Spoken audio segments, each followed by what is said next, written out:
ថ្ងៃនេះខ្ញុំមានកំពុងរត់យន្តដល់កំពង់ប្រកួតប្រជែងលើពិភពលោកមួយទៀតគឺ POS គឺជាក្រុមហ៊ុនផលិតរថយន្តប្រណិតនិងរថយន្តស្ពណ៌ដ៏ល្បីល្បាញមួយរបស់ប្រទេសអាល្លឺម៉ង់ POS បានបង្កើតឡើងនៅឆ្នាំ1931នៅទីក្រុង Stuttgart ដោយលោក Ferdinand Porsche រថយន្ត POS ដំបូងគេគឺ POS 356 ដែលផលិតនៅឆ្នាំ1948 សប្តាហ៍ថ្ងៃ POS ស្ថិតនៅក្រោមក្រុមហ៊ុន Volkswagen Group ដែលល្បីល្បាញ POS 911 រថយន្តស្ពណ៌ដ៏ល្បីបំផុតរបស់ POS Cayenne SUV ប្រណិត POS Macan SUV ខ្នាតតូច POS Panamera Sedan ប្រណិត POS Taycan រថយន្តអគ្គិសនីរបស់ POS តែអ្វីធ្វើឲ្យ POS ល្បីនោះគឺការរចនាបែបស្ពណ៌ប្រណិតសមត្ថភាពបើកបរល្អលឿនលឿនគុណភាពផលិតខ្ពស់និងមានប្រវត្តិយូរអង្វែងក្នុងការប្រណាំងរថយន្តបាទសូមអរគុណជួបគ្នានៅវីដេអូក្រោយ Ferrari គឺជាក្រុមហ៊ុនផលិតរថយន្តស្ពណ៌ប្រណិតដ៏ល្បីល្បាញមួយមកពីប្រទេសអ៊ីតាលីក្រុមហ៊ុននេះត្រូវបានបង្កើតឡើងដោយលោក Enzo Ferrari នៅឆ្នាំ1939ហើយចាប់ផ្ដើមផលិតរថយន្តក្រោមឈ្មោះ Ferrari នៅឆ្នាំ1947លក្ខណៈពិសេសរបស់ Ferrari ល្បឿនលឿននិងសមត្ថភាពខ្ពស់រចនាបថស្អាតទាក់ទាញនិងមានភាពប្រណិតប្រើបច្ចេកវិទ្យាពីការប្រណាំងរថយន្តសំឡេងម៉ាស៊ីនពិសេសដែលអ្នកស្រឡាញ់ឡានស្គាល់ភ្លាមស្លាកសញ្ញា Ferrari ស្លាកសញ្ញារបស់ Ferrari គឺសេះកំពង់ឈរពណ៌ខ្មៅលើផ្ទៃលឿងវាជានិមិត្តសញ្ញានៃកម្លាំងនិងល្បឿននិងភាពថ្លៃថ្នូរ model ល្បី Ferrari La Ferrari Ferrari F40 Ferrari 488 GTB Ferrari SF90 Stradale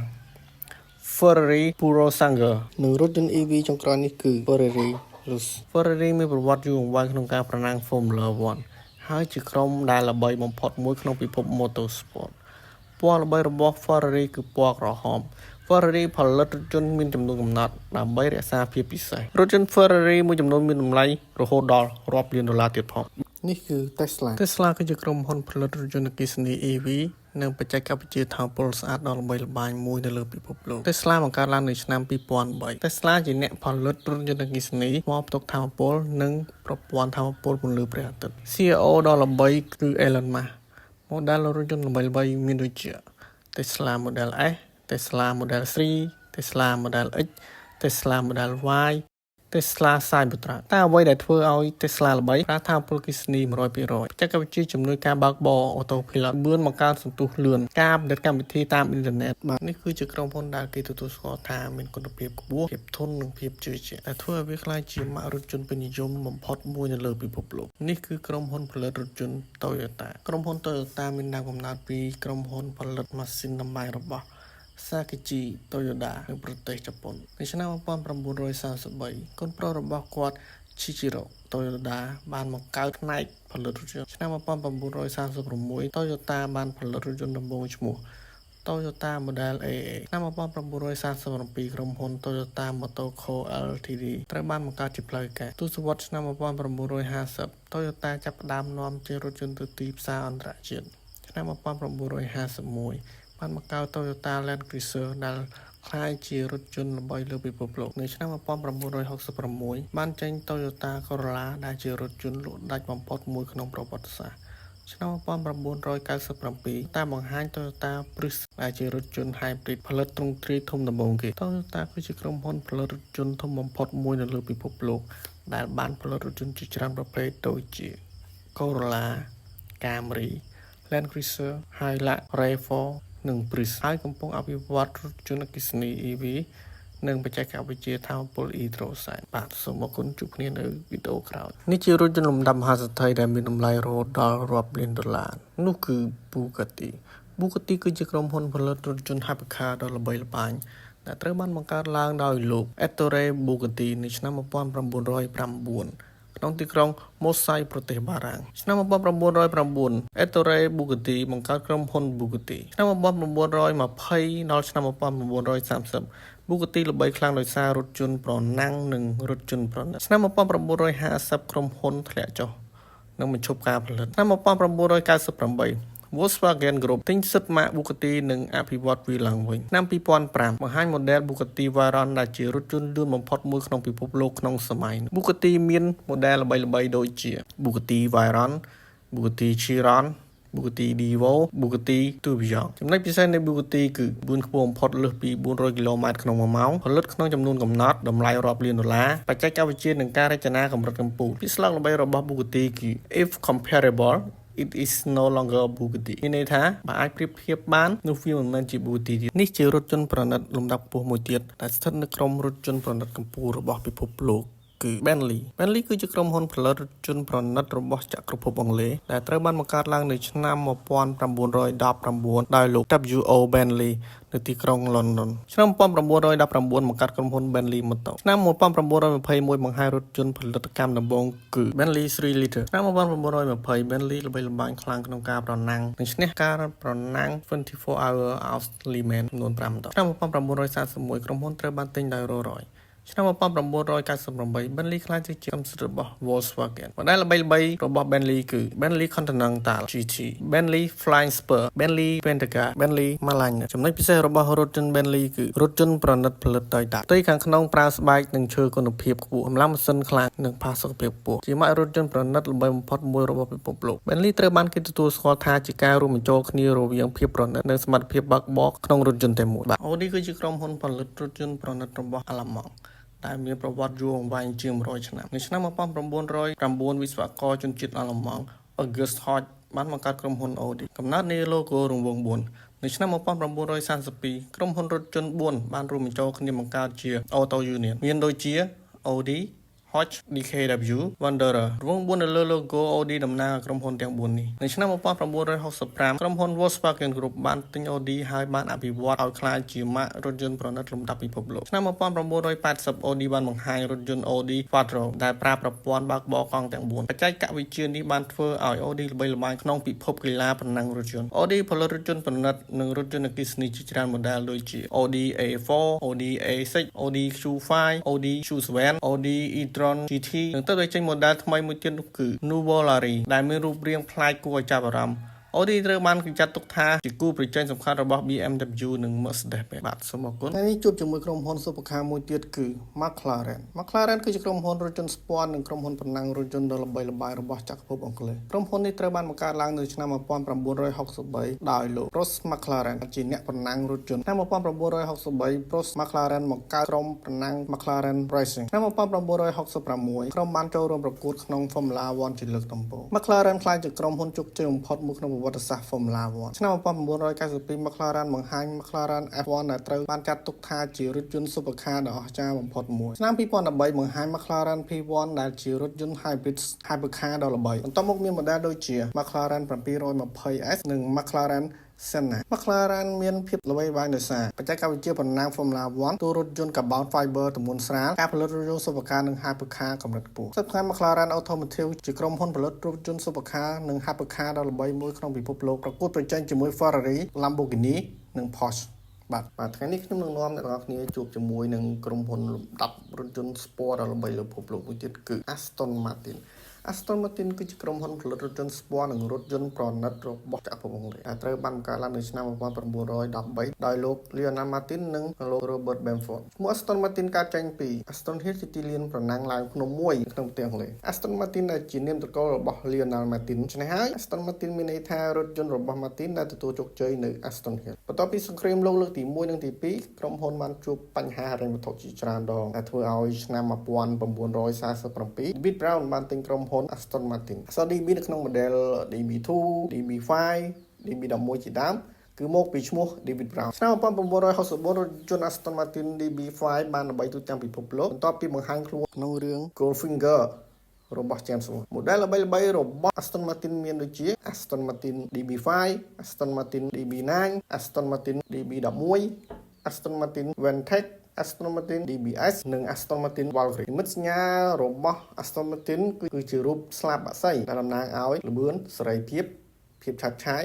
និងភាពប្រណិត Aston Martin ជាក្រុមហ៊ុនផលិតរថយន្តប្រណិតនិងរថយន្តស្ពាល់លំដាប់ពិភពលោកមួយក្រុមហ៊ុន Ford ត្រូវបានបង្កើតឡើងនៅថ្ងៃទី16ខែមិថុនាឆ្នាំ1903ដោយលោក Henry Ford នៅទីក្រុង Detroit សហរដ្ឋអាមេរិកឆ្នាំ1908 Ford បានបញ្ចេញ model ដំបូងគឺ Ford Model T ដែលមានតម្លៃសមរម្យដែលធ្វើឲ្យប្រជាជនទូទៅអាចទិញរថយន្តបាន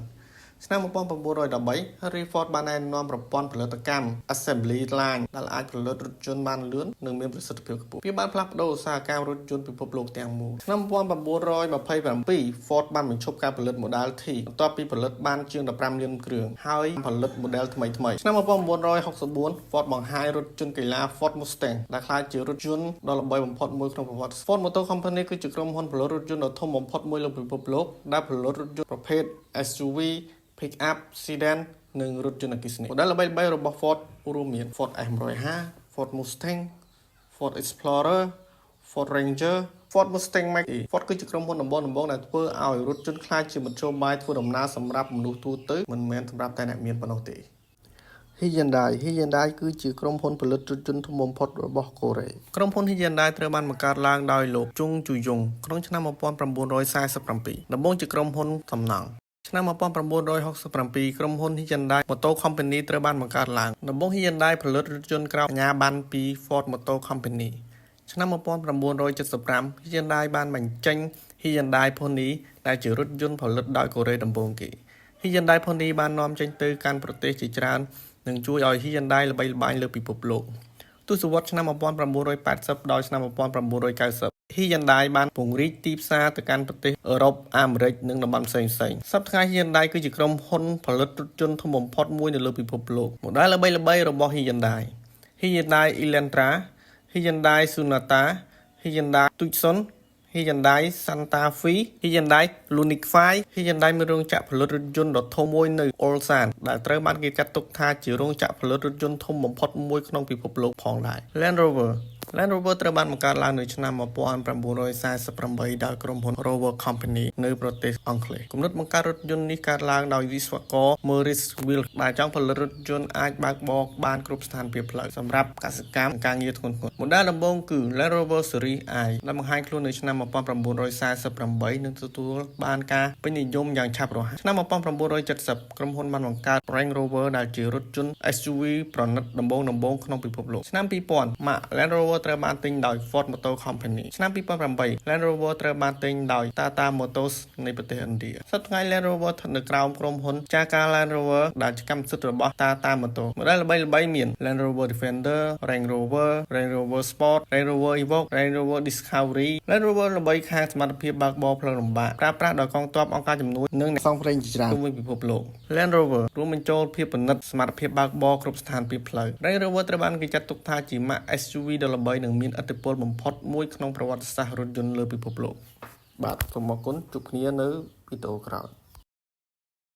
BMW គឺជាក្រុមហ៊ុនផលិតរថយន្តនិងម៉ូតូប្រណិតមកពីប្រទេសអាល្លឺម៉ង់ដែលត្រូវបានបង្កើតឡើងនៅថ្ងៃទី7ខែមីនាឆ្នាំ1916ក្នុងទីក្រុងម៉ូនិចដំបូង BMW មិនបានផលិតរថយន្តទេក្រុមហ៊ុនបានផលិតម៉ាស៊ីនយន្តហោះសម្រាប់ឧស្សាហកម្មអាកាសចរក្នុងអំឡុងពេលសង្គ្រាមលោកលើកទី1នៅឆ្នាំ1923 BMW បានបង្ហាញម៉ូតូដំបូងរបស់ខ្លួនគឺ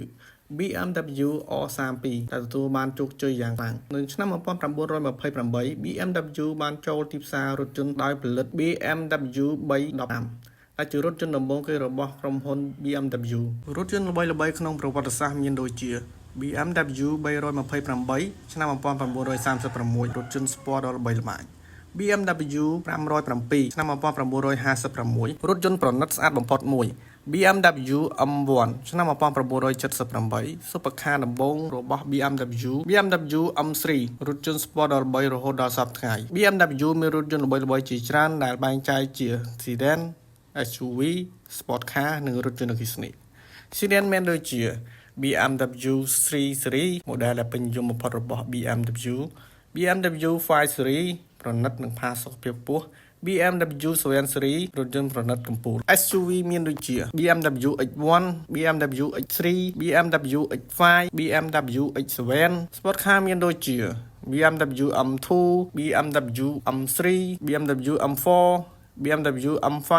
រថយន្តអគ្គិសនីមានដូចជា BMW i4 BMW i5 BMW i7 BMW iX ក្នុងចំណោម model ទាំងអស់ BMW M3 និង BMW X5 គឺជាកំពូល model ដែលមានឈ្មោះល្បីនិងមានឥទ្ធិពលបំផុតរបស់ BMW នៅទូទាំងពិភពលោកសប្តាហ៍ថ្ងៃ BMW ជាម្ចាស់ម៉ាករថយន្តប្រណិតជាច្រើនរួមមាន BMW Mini Rolls-Royce BMW ត្រូវបានគេទទួលស្គាល់ទូទាំងពិភពលោកសម្រាប់គុណភាពខ្ពស់បច្ចេកវិទ្យាទំនើបនិងភាពរីករាយក្នុងការបើកបរ